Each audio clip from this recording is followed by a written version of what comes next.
Avant de démarrer, je voudrais vous parler d'un outil que j'utilise littéralement tous les jours, c'est Canva, et je suis pas peu fière qu'il soit le partenaire du podcast du marketing. Bon, je doute pas que vous connaissez déjà Canva, mais est-ce que vous utilisez vraiment tout son potentiel ?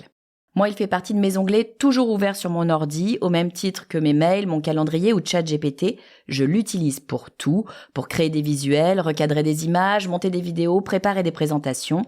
Leur banque d'images est dingue, et puis depuis quelques temps, Canva est boosté à l'IA, alors tout va encore plus vite. Par exemple, si j'ai une idée de pub pour Insta, je la décris et j'ai un premier jet en quelques secondes, c'est magique.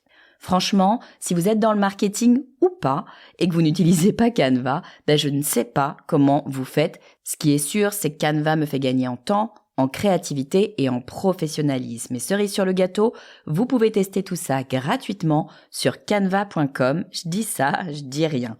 Allez, on retourne à l'épisode. Tiens d'ailleurs, la vignette du podcast, je l'ai faite avec Canva. Vous écoutez le podcast du marketing, épisode 231.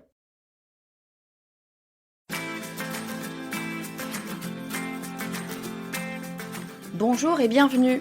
Je suis Estelle Ballot et je suis ravie de vous recevoir sur le podcast du marketing.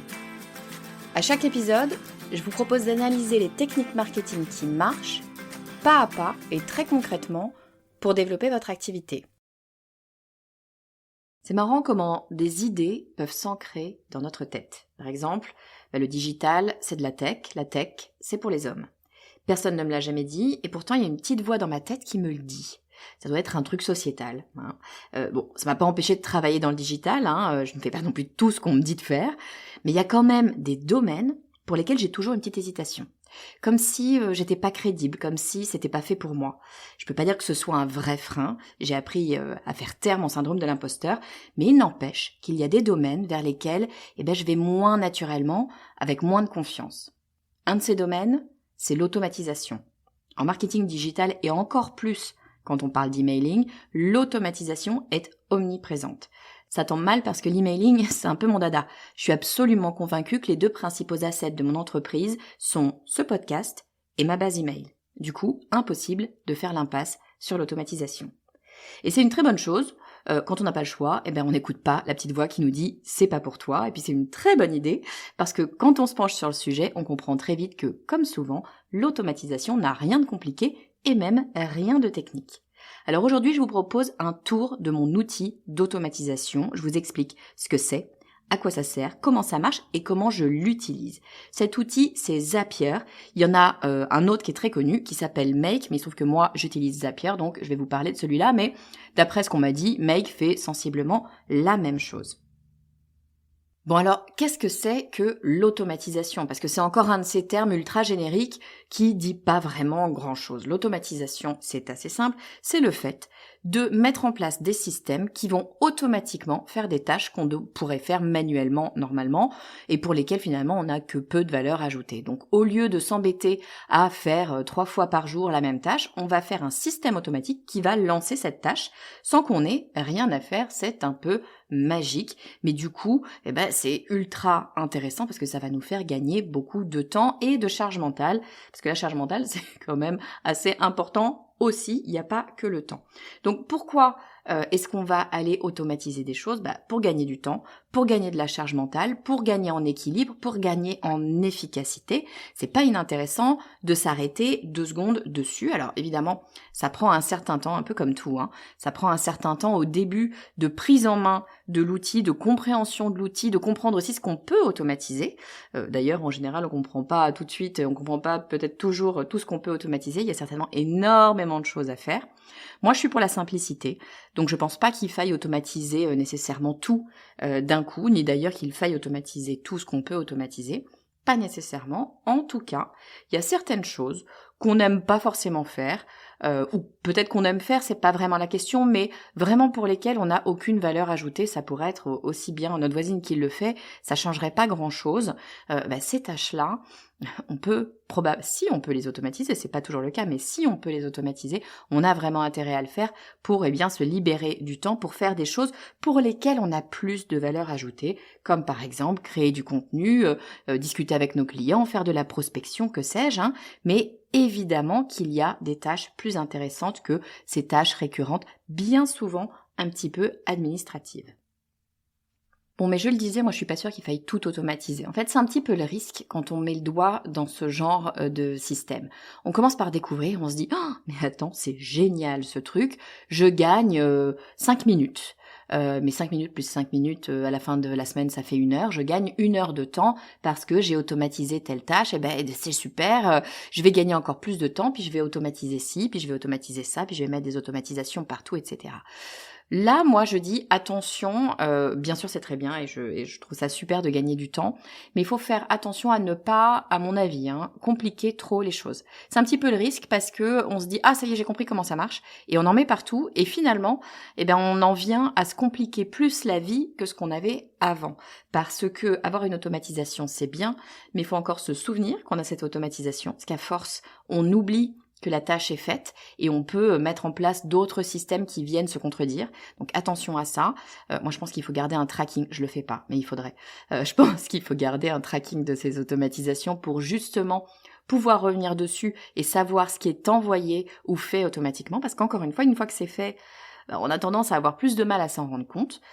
Et puis, de tout automatiser, ça crée aussi plus de potentiel d'erreur. Évidemment, quand vous mettez en place un système, quel qu'il soit d'ailleurs, mais un système d'automatisation encore plus, il peut y avoir des bugs, il peut y avoir des erreurs, il peut y avoir des scénarios auxquels vous n'avez pas pensé, et plus vous allez mettre en place d'automatisation, plus vous allez avoir de risques d'erreur. Donc attention à ne pas tomber dans l'excès qui peut vous créer une espèce d'embroglio inextricable où vous n'arrivez plus à comprendre d'où vient le problème et où ça vous bloque tout. Donc moi je suis pour la simplicité, automatisons, mais commençons petit.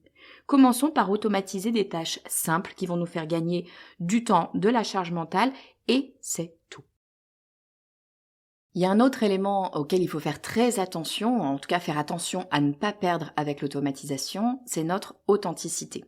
Alors, évidemment, en ce moment, et ça a toujours été le cas, mais encore plus en ce moment, avec les IA, on en parle tout le temps, on vous rabâche tout le temps les oreilles des IA, mais la réalité, c'est que l'authenticité, ça va être une véritable force. Ça va être un point vers lequel les gens, tout le monde, vos clients, votre audience vont se focaliser parce que, de retrouver de l'humain, ça va être nécessaire au milieu de tous ces contenus, de tous ces éléments, de tous ces travaux générés par l'intelligence artificielle. Je suis une aficionados de l'intelligence artificielle. Je dis pas que c'est mal. Attention, me faites pas dire ce que j'ai pas dit. Moi, je pense que l'intelligence artificielle va grandement nous aider, ou en tout cas peut grandement nous aider. Ça peut être un danger par ailleurs. C'est pas l'objet de cet épisode, mais l'idée là, c'est pas de dire le problème c'est l'intelligence artificielle. L'idée c'est de dire l'intelligence artificielle va pouvoir nous aider sur certains points, mais elle nous fait perdre en humanité. Et donc, on va rechercher cette humanité. Donc, le fait de rester authentique, de rester nous-mêmes, d'être notre propre personne et de pouvoir parler tout simplement à des gens, moi, je pense que ça va être un gros avantage. Donc, attention à l'automatisation. Automatisez des tâches qui ne sont pas vous.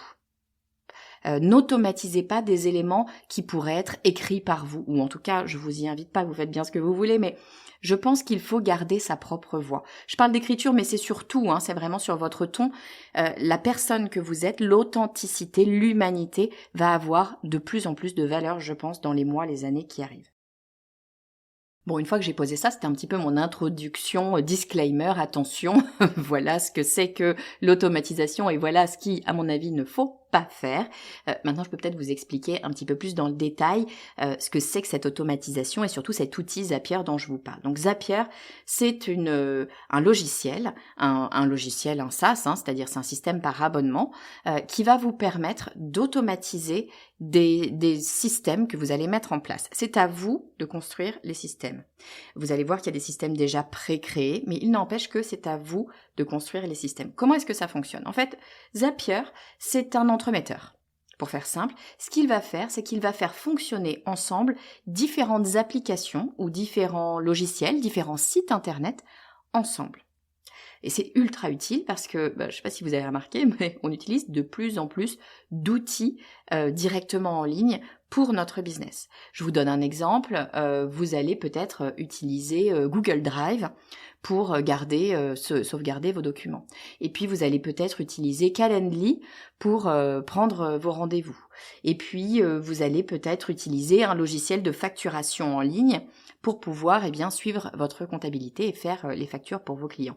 Tous ces éléments-là, qui sont peut-être sur des sites internet, souvent on parle d'applications, on imagine que les applications, c'est forcément sur un smartphone. Non, pas nécessairement, c'est tous ces logiciels en fait qui vont fonctionner, que ce soit sur une application ou sur un site internet, on va pouvoir les faire communiquer ensemble de façon à vous simplifier la vie. C'est ça que fait Zapier.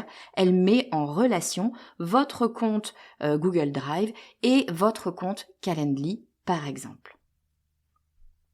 Alors le gros avantage de Zapier, c'est que outre cette technologie, cette capacité de mise en relation de logiciels différents, de logiciels tiers, Zapier, ils ont intégré énormément de logiciels, des centaines, voire des milliers de logiciels. Donc il n'y a pas tout. Vous n'allez pas trouver tous vos logiciels. Par exemple, moi, le logiciel que j'utilise pour ma facturation n'est pas sur Zapier. Et pour tout vous dire, je suis en train de penser à changer de logiciel de facturation parce qu'il n'est pas sur Zapier. Donc attention aussi, ça peut être un warning. Zapier est en train de vraiment prendre de la place, de grossir. Donc ça peut être un warning pour certains logiciels. Si vous n'êtes pas capable d'être intégré à des entremetteurs, je vais les appeler comme ça, des entremetteurs comme Zapier ou comme Make, ça peut être un choix de sortie ou de non-entrée pour un client. Donc ça devient vraiment des logiciels importants. D'ailleurs, j'en profite, je fais un petit aparté pour vous dire que cet épisode n'est absolument pas sponsorisé par Zapier. Pour être complètement honnête avec vous, quand j'ai eu l'idée de cet épisode, je l'ai eu parce que j'étais en train de créer une automatisation sur Zapier et je me suis dit mais mince, j'ai jamais parlé de cet outil et quand même c'est un outil vachement intéressant et qui peut être un petit peu impressionnant au début. Quand on sait pas l'utiliser, on se dit oh ça a l'air super technique, c'est compliqué. Je vais vous expliquer ça dans une minute. En fait, c'est relativement simple, mais il n'empêche que voilà, l'idée m'est venue comme ça. Et puis je me suis dit mais attends, tant qu'à faire un épisode sur Zapier, il y a peut-être moyen de voir s'ils n'ont pas un système d'affiliation. Je me suis dit oui, je recommande Zapier parce que je l'utilise, mais si je le recommande à mon audience et si Zapier veut me payer pour ça, je vais pas forcément dire non, pour être complètement honnête. Je me suis renseignée, Zapier ne fait pas d'affiliation pour une raison très simple, et j'ai trouvé que c'était la meilleure des raisons. Pour une raison très simple, c'est que Zapier n'a pas besoin d'affiliation. Leur croissance est telle qu'ils n'ont pas besoin d'aller chercher de la croissance externe en plus. C'est quand même assez exceptionnel et c'est ce qui me fait dire que j'ai une bonne idée quand même de choisir Zapier comme outil, parce que clairement ça a le vent en poupe et bien sûr que c'est un système qui est en train de monter. Voilà, donc c'était juste petit aparté. Cet épisode n'est pas sponsorisé, donc tout ce que je vous dis, d'ailleurs s'il avait été sponsorisé, tout ce que je vous aurais dit, c'est ce que je pense, je vais pas m'amuser à vous raconter n'importe quoi, mais en l'occurrence là, il n'est pas sponsorisé, je peux raconter absolument tout ce que je veux et tout ce que je vous dis, c'est plutôt du bien de Zapier parce que, sincèrement, j'en suis super contente. Bon alors, comment fonctionne Zapier ? Je vous l'ai dit, c'est une mise en relation entre un site A ou une application A et un site B, une application B. Le principe, c'est quoi ? Vous allez créer des scénarios. Vous dites comme vous voulez, que vous soyez français ou italien. Vous allez créer des scénarios et les scénarios vont se construire toujours de la même façon s'il se passe telle action, une action définie sur mon site A, ça va engendrer telle autre action, une action définie par vous, sur mon site B ou sur mon application B. Par exemple, si il se passe telle action que j'ai définie sur mon site ou mon application A, alors ça va entraîner telle action, telle autre action que j'ai définie sur mon site ou mon application B. Donc, toujours commencer d'une première action qui, elle, engendre une seconde. Je vous donne un exemple. L'exemple le plus classique pour moi, c'est si j'ai une nouvelle inscription à l'une de mes formations. Donc ça se passe sur le site qui accueille mes formations, qui s'appelle Thinkific. Donc c'est une plateforme de formateurs, Thinkific. Donc si j'ai une nouvelle formation, c'est une nouvelle personne qui s'inscrit sur l'une de mes formations sur Thinkific, alors cette même personne va être taguée avec le nom de la formation dans ma base Mailchimp. Donc vraiment, les deux vont aller communiquer. Thinkific, il se passe quelque chose, c'est une personne tierce qui vient s'enregistrer sur Thinkific, elle s'enregistre avec son adresse email. Immédiatement, elle est enregistrée sur mon Mailchimp avec le tag qui dit qu'elle est inscrite sur cette formation. Ça me permet de gagner énormément de temps parce que je n'ai pas manuellement à aller vérifier que j'ai bien la bonne liste de personnes inscrites à ma formation et l'inscrire manuellement un par un dans mon Mailchimp. Et puis surtout, ça permet d'avoir une immédiateté. Parce que moi, ce que j'aime, c'est lorsqu'une personne s'inscrit à une formation, immédiatement, je vais lui envoyer un email, par exemple, de bienvenue. Pour lui envoyer un email de bienvenue, j'ai mis une autre automatisation en place qui, elle, n'a besoin que de Mailchimp, qui est de dire, lorsque quelqu'un est tagué formation lambda, eh bien, immédiatement, elle doit recevoir un email de bienvenue qui lui dit bienvenue à la formation lambda, voici comment ça va se passer. Donc, vous pouvez comme ça avoir des automatisations en chaîne, avec ou sans Zapier d'ailleurs. Toutes les automatisations ne sont pas nécessairement passées par Zapier, c'est juste que Zapier permet à plusieurs logiciels de travailler ensemble, quand bien même ces logiciels-là ne sont pas connectés ensemble. Donc je vais essayer de vous donner des exemples comme ça d'automatisation que vous pouvez mettre en place avec Zapier. Sachez qu'en fait, vraiment, le sky is the limit, ils disent en anglais. Vous pouvez imaginer tout ce que vous voulez, tout simplement parce qu'il y a énormément d'applications qui sont intégrées par Zapier. Je viens d'aller regarder combien il y en a. Il y a au jour d'aujourd'hui 7249 applications ou sites logiciels qui sont intégrés par Zapier. Donc 7249 applications qui peuvent travailler ensemble de façon automatique. Donc vous pouvez imaginer plein de choses. Souvent c'est un petit peu ça le plus délicat, c'est de réaliser qu'on peut automatiser ces tâches-là. Donc gardez-le consciemment en fait quand vous travaillez, quand vous faites un petit peu vos tâches administratives ou vos tâches non créatives, on va appeler ça comme ça. Dites-vous que peut-être que vous pouvez l'automatiser. Peut-être qu'à chaque fois, on peut se poser la question, est-ce que je peux l'automatiser? Encore une fois, le but n'est pas de tout automatiser, mais enfin les tâches qui sont pas très intéressantes et qui peuvent vous faire gagner du temps, voire faire gagner du temps à vos clients. C'est vraiment l'exemple que j'ai avec mon email qui part automatiquement quand quelqu'un s'inscrit sur une formation. C'est quand même beaucoup plus agréable de recevoir tout de suite un email de bienvenue plutôt que d'attendre 24 heures parce que la personne a dû le soir aller reprendre son fichier, intégrer, envoyer les emails, etc. C'est quand même un petit peu dommage. Donc 7249 applications qu'on peut faire travailler ensemble. Je vous donne 4-5 exemples pour illustrer la chose, mais vraiment il faut aller se pencher un petit peu sur son propre quotidien pour trouver ce qu'on peut faire. Alors une chose moi que je fais beaucoup, c'est une automatisation qui me permet, lorsque quelqu'un s'inscrit sur une de mes landing pages, typiquement l'un de mes fameux lead magnets, c'est-à-dire quelque chose que je vais proposer à quelqu'un, à mon audience, et cette personne va s'inscrire, me donner son adresse email et je vais lui envoyer un document qu'elle a demandé. Donc à chaque fois qu'une personne va s'inscrire sur la landing page, je vais la faire rentrer dans un parcours client. Un parcours client, ça peut être tout simplement envoyer un email, mais ça peut être plus complexe que ça parce qu'encore une fois, des automatisations existent aussi sur des logiciels tiers en interne comme Mailchimp, et sur Mailchimp, sur n'importe quel gestionnaire de base email bien fonctionnel, on va dire, vous allez pouvoir préparer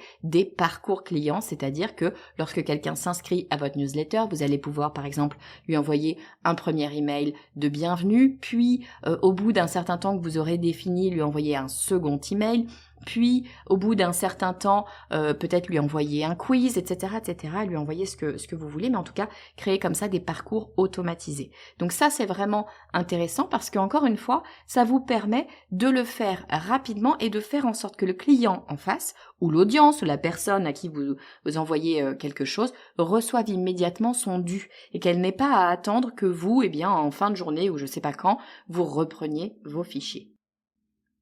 Une autre tâche administrative qui revient souvent, c'est la facturation. Alors je le disais en introduction, moi il se trouve que mon logiciel de facturation n'est pas intégré par Zapier et je vous le disais, c'est vraiment un sujet. Je réfléchis en ce moment à changer de logiciel de facturation pour cette raison et cette raison seulement, parce que sinon je suis très contente de mon logiciel de facturation.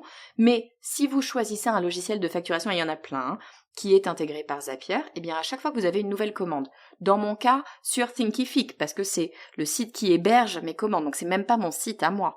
Vous pouvez avoir des commandes sur votre propre site, à ce moment-là par exemple sur WordPress, sur Shopify ou que sais-je, mais même si c'est sur encore un autre logiciel tiers, pas de problème avec Zapier, s'il est référencé, vous allez pouvoir l'utiliser. Donc moi, mes formations, elles sont sur Thinkific. À chaque fois que je vais avoir une commande sur Thinkific, je pourrai automatiser via Zapier, envoyer cette information de cette nouvelle commande à mon logiciel de facturation et lui demander d'éditer la facture qui correspond immédiatement à la commande. Gain de temps formidable et en plus de ça, j'évite des erreurs. Parce que quand c'est moi manuellement qui crée la facture, il faut que je rentre le nom, l'adresse, etc. de la personne, je peux me tromper. Il faut que je rentre la désignation de la formation, je peux me tromper. Il faut que je rentre le montant de la formation, je peux me tromper, etc. Là, dès lors que vous avez automatisé, vous pouvez vous tromper au moment où vous créez l'automatisation. C'est pour ça qu'il faut tester. Mais dès lors que vous avez testé votre automatisation, elle va pas se tromper. À chaque fois qu'il y a une commande, dans la commande, la personne va rentrer un certain nombre d'informations que vous avez demandées, nom, prénom, adresse, sirette, que sais-je. Vous savez que l'automatisation va comprendre immédiatement quelle formation a été commandée, par qui, et va pouvoir créer la facture qui correspond sans erreur. Bon, mais si on sort de l'administratif, on peut penser par exemple aux réseaux sociaux. Bah oui, les réseaux sociaux, on les aime bien, mais enfin, souvent on y passe trop de temps. Est-ce qu'on pourrait pas gagner du temps avec une automatisation? Eh ben, la réponse évidemment est oui. Bien souvent, on a un post sur un réseau social et puis on se dit mais attends, pourquoi est-ce que j'utiliserais pas ce même post sur un autre réseau social?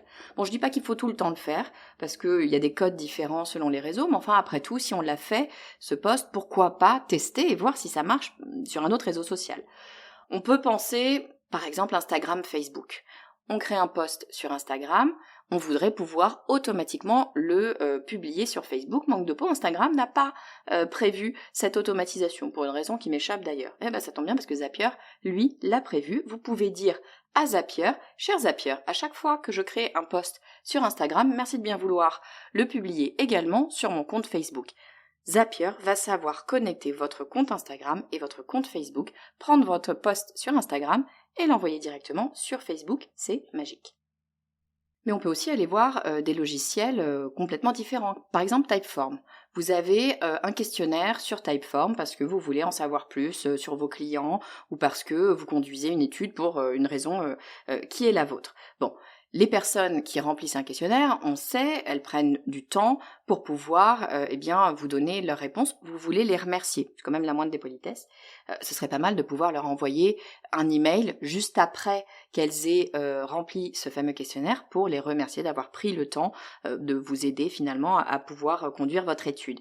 Eh bien, vous allez pouvoir connecter Typeform, vous assurer que la personne a rempli entièrement le questionnaire de Typeform, prendre l'adresse email qui a été donnée, remplie dans votre questionnaire, pour pouvoir envoyer un email depuis par exemple votre Gmail, mettons, ou votre Mailchimp, ou que sais-je, encore une fois, c'est vous qui décidez de l'application, et envoyer directement un email à cette personne pour la remercier d'avoir pris le temps de vous aider. Encore une fois, du temps gagné et un bénéfice surtout pour vos clients, parce que encore une fois, moi, le temps, c'est une chose, c'est bien sûr que c'est important et que le temps va nous aider, mais là où je trouve que c'est véritablement important, c'est quand l'automatisation vous aide à donner un meilleur service ou une meilleure relation, ça fait partie du service, avec votre client, votre audience ou les personnes avec qui, vous travaillez. C'est là que l'automatisation, pour moi, fait vraiment sens.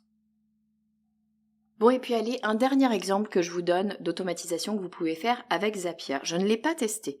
Donc là, je suis un petit peu allée voir dans Zapier les grands thèmes qu'il propose. Il y en a plein, il y a plein de scénarios qui sont déjà construits pour vous donner des idées, parce que c'est vrai qu'au début, c'est un petit peu ça la difficulté.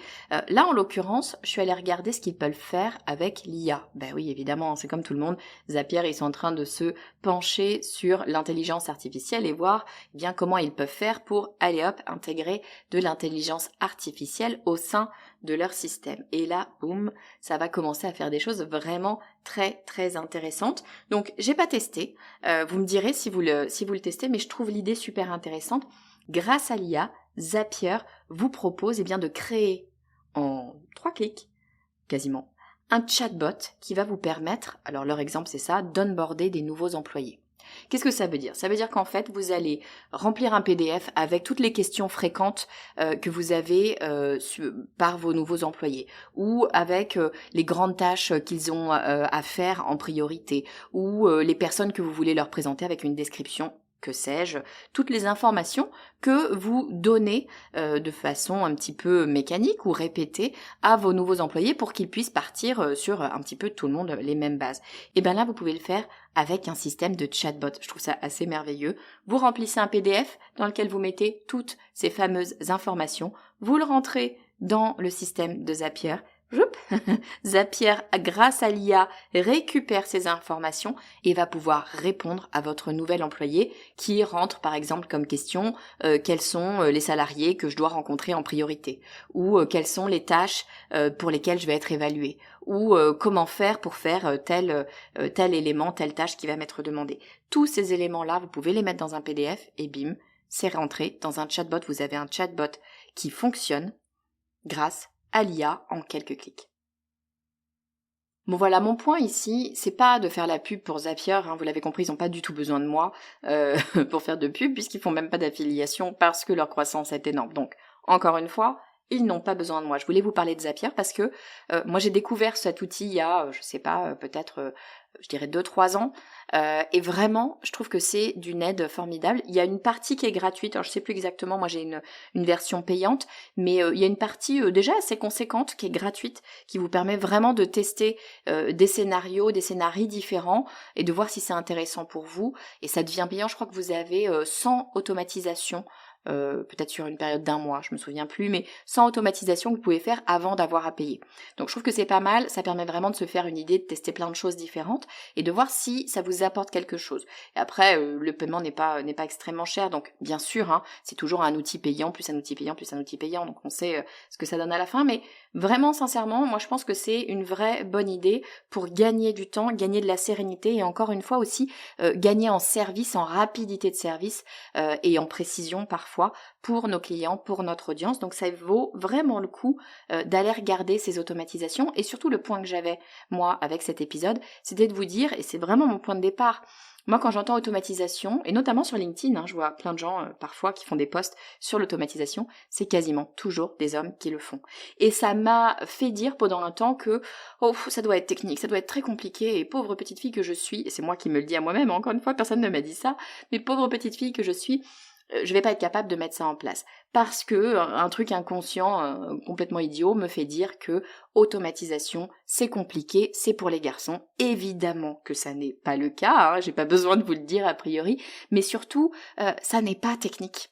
En fait, la réalité c'est que tous ces éléments, ou en tout cas une grosse partie de ces éléments qui il y a encore quelques années étaient techniques, étaient tech, étaient des 0 et des 1, eh bien maintenant ça n'est plus le cas parce que on est rentré dans une ère du no-code, dans une ère de simplification, dans une ère où des logiciels, certes payants, mais en même temps ils nous donnent un service, des logiciels font ce travail de technicité, ont vulgarisé ce travail de technicité. Et véritablement, quand vous êtes sur un logiciel comme Zapier, bon, très sincèrement, la première demi-heure, vous comprenez pas bien comment ça fonctionne, faut un petit peu mettre le nez dedans pour comprendre un petit peu la logique. Une fois que vous avez la logique, c'est extrêmement facile.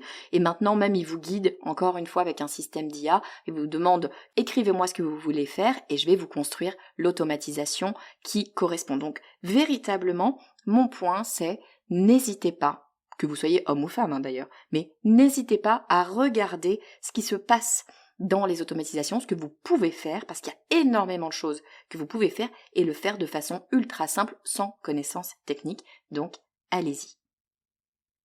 Si cet épisode vous a été utile, si vous voulez soutenir le podcast du marketing, eh bien ce que vous pouvez faire, c'est aller sur Apple Podcast ou sur Spotify et puis me laisser un avis 5 étoiles. Je lis absolument tous les avis qui me sont laissés et ça me fait, pour tout vous dire, chaud au cœur et ça vaut la peine parce que c'est du boulot de monter un podcast. Ça me fait vraiment chaud au cœur à chaque fois que je lis ces avis et accessoirement, surtout ça fait vivre ce podcast parce que le podcast n'existe que s'il y a des gens qui l'écoutent et donc il faut en permanence le faire découvrir à d'autres personnes. Vous pouvez d'ailleurs aussi tout simplement transférer l'épisode à quelqu'un pour qui vous pensez que ça pourrait être intéressant.